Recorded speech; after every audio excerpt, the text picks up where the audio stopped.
नमस्कार दोस्तों, मेरा नाम है अजीत सिंह और पैसा बाजार हब में आप सभी का स्वागत है। आज हम बात करने वाले हैं विशाल मेगा मार्ट के बारे में। सबसे पहले देखेंगे रिसेंट रिजल्ट Q3 2026 का। फिर कंपनी के फाइनेंशियल मैट्रिक्स और परफॉर्मेंस की बात करेंगे। हाल ही में एक ब्लॉक डील हुई है कंपनी में, उसकी बात करेंगे। कंपनी के वैल्यूएशन देखेंगे, फिर फाइनल व्यू की बात करेंगे। सबसे पहले रिसेंट रिजल्ट देखते हैं Q3 के। तो Q3 में रेवेन्यू इनका है 3670 करोड़ का, जो कि 17% ईयर ऑन ईयर बेसिस पर ग्रोथ हुई है। इबिटा है इनका 605 करोड़ का और मार्जिन है 16.5%। पैट इनका निकल के आया है 313 करोड़, जो कि 19% ग्रो हुए ईयर ऑन ईयर बेसिस पर। पिछले 9 महीनों का रेवेन्यू देखें तो 9792 करोड़ का है। 20% की ईयर ऑन ईयर बेसिस पर ग्रोथ हुई है।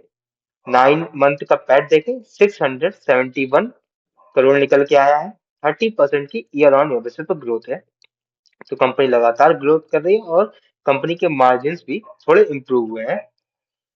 फाइनेंशियल मैट्रिक्स की बात करें तो मार्केट कैप है 55,039 करोड़ की। करंट प्राइस चल रहा है 118 का। इनका हाई है 158 का और लो है 96 का। पीई रेशियो 70 टाइम्स है, जो कि एक्सपेंसिव लग रहा है। और प्राइस टू बुक वैल्यू की बात करें तो 8 टाइम्स निकल के आती है। Return on capital employed 13.1%, return on equity 10%। Dividend yield कोई भी पे आउट नहीं करती है कंपनी। कंपनी का फाइनेंशियल परफॉर्मेंस देखेंगे पिछले 5 साल की, तो सेल्स 4,452 करोड़ से बढ़ करके 10,716 करोड़ हो गई है।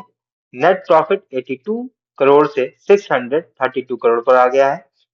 प्रॉफिट की बात करें तो 71% CAGR से ग्रो हुआ है पिछले 5 साल में। ऑपरेटिंग मार्जिन कंपनी के स्टेबल है 14 से 15% के बीच में। इंटरेस्ट कॉस्ट कंपनी की घट रही है और डेप्रिसिएशन कंपनी का बढ़ रहा है। शेयर होल्डिंग पैटर्न की बात करें तो प्रमोटर्स की होल्डिंग 74.5% थी, जो घट करके 54% हो गई है। फॉरेन इंस्टीट्यूशन की होल्डिंग 15.5% पर बढ़ करके हो गई है। डोमेस्टिक इंस्टीट्यूशन की भी होल्डिंग बढ़ी है और 25% पर हो गई है। पब्लिक होल्डिंग घटी है। अब हम ब्लॉक डील की बात करते हैं। और तो एक लार्ज इंस्टीट्यूशनल बाइंग हुई है इतने रुपए की बायर्स रहे हैं इसमें HDFC म्यूचुअल फंड 2% स्टेक इन्होंने बाई किया है। 6% का इन्होंने बाई किया, टोटल 6% इन्होंने खरीदा है। गवर्नमेंट ऑफ सिंगापुर ने स्टेक खरीदा है और मॉनेटरी अथॉरिटी ऑफ सिंगापुर ने स्टेक खरीदा है। 150 डेज का लॉक इन पीरियड था प्रमोटर्स के ऊपर से, वो हट गया है। कोई भी अब नियर टर्म में सेलिंग नहीं होगी। पॉजिटिव क्या है कंपनी में? स्ट्रॉन्ग रेवेन्यू है और स्ट्रॉन्ग प्रॉफिट ग्रोथ है। कंपनी की मार्जिन इंप्रूव हो रहे हैं, ऑपरेटिंग लीवरेज इंप्रूव हो रहा है। इंस्टीट्यूशनल कॉन्फिडेंस राइज हो रहा है क्योंकि उनकी होल्डिंग बढ़ रही है। स्टेबल बिजनेस है, मार्जिन हो रहा है कंपनी में। नेगेटिव क्या है? हाई वैल्यूएशन पर ट्रेड कर रहा है। पी रेशियो 70 का है और price to book value 8 times है। रिटर्न ऑन इक्विटी बहुत ही लो है 10%।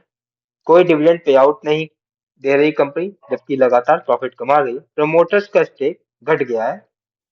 इस ब्लॉक डील में प्रमोटर्स ने अपना स्टेक बेचा है 54% से अप्रोक्स 49% पे आ गए हैं लोग।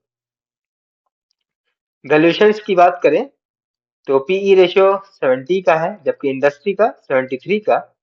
आइडियल होनी चाहिए 40 से 50 की रेंज। स्लाइटली ओवर वैल्यूड है इंडस्ट्री के, लेकिन एक्सपेंसिव लग रहा है। प्राइस टू बुक वैल्यू की बात करें तो 8 टाइम्स है, आइडियल होनी चाहिए 3 to 4 टाइम्स। तो ओवर वैल्यूड लग रहा है फंडामेंटल्स के अकॉर्डिंग भी। रिटर्न ऑन इक्विटी की बात करें तो 10% की है, आइडियल होनी चाहिए 18 से 20% से ऊपर प्रीमियम वैल्यूएशन के लिए। तो वीक प्रॉफिटेबिलिटी है। रिटर्न ऑन कैपिटल एम्प्लॉयड की बात करें 13% की है, आइडियल होनी चाहिए 20% से ऊपर। तो बिलो कैपिटल इफिशिएंसी है कंपनी में। पैग रेशियो इनका है, प्रॉफिट ग्रोथ है 70% CAGR से, तो पैग रेशियो निकल के आता है 1 का। तो वैल्यूएशन को जस्टिफाई करता है। ऑपरेटिंग प्रॉफिट मार्जिन की बात करें तो करंट लेवल पर 14 से 16% के हैं, आइडियल होनी चाहिए 18% से ऊपर। स्ट्रॉन्ग रिटेल या फिर कहीं कंजम्पशन वाले स्टॉक के लिए। तो एवरेज मार्जिन प्रोफाइल है कंपनी की। फाइनल व्यू की बात करें तो स्ट्रॉन्ग ग्रोथ है लेकिन रिटर्न रेशियो थोड़े वीक है। ट्रेड कर रहा है स्टॉक अपने प्रीमियम वैल्यूएशंस पर। रिटर्न ऑन इक्विटी का थोड़ा इंप्रूव हो जाए, मार्जिन कंपनी के थोड़े इंप्रूव हो जाए जिससे कि प्रीमियम वैल्यूएशन को जस्टिफिकेशन मिल सके। करंटली बात करें, ग्रोथ है प्राइस में लेकिन नॉट वैल्यू पिक्ड रहेगा। तो ये वीडियो हमारी सिर्फ और सिर्फ एजुकेशनल पर्पस के लिए है, कोई भी बाई सेल की रिकमेंडेशन नहीं है। कोई भी निवेश करने से पहले अपने वित्त सलाहकार से बात करें। अगर वीडियो पसंद आया तो लाइक करें, शेयर करें, सब्सक्राइब करें। धन्यवाद।